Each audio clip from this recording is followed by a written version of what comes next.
I'm here with Gary Hopkins, Area Director and College Director, both. For the Palouse Empire, which includes the Washington State University and other assorted towns. But 23 years on staff's had you everywhere. Tri-Cities, San Jose, major metro job, Malawi, which is like a whole different country.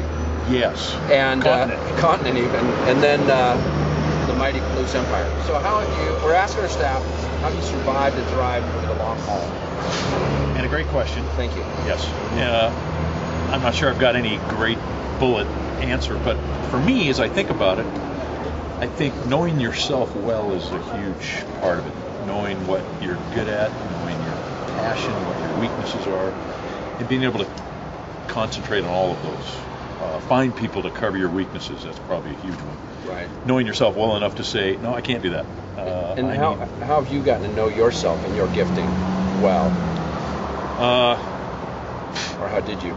I would say mostly experience, but a big part of it is just hearing people around you, talking to people, asking people, particularly those that trained me when I came on, and evaluations, those kind of things. Take them seriously enough to say, not just, hey, how am I doing, but hey, what do you see as areas that I really need improvement on? Is there anybody specifically that you'd look back on 20 or 22 years ago and you go, boy, that might not have been really great in the moment, but it was a wonderful word they gave me back then? Well, I think just having a good, deeper relationships with the staff. With Don Myers, Don Stewart. Yeah. We'd get together and really just talk about life. And became a part of it. Hey, what energizes you? What drains you? As peers, right? As what? You were peers. You're all area directors together. Yeah, although Don Stewart did train me. Okay. Significantly older than I am. It's his fault. At least 3 or 4 years.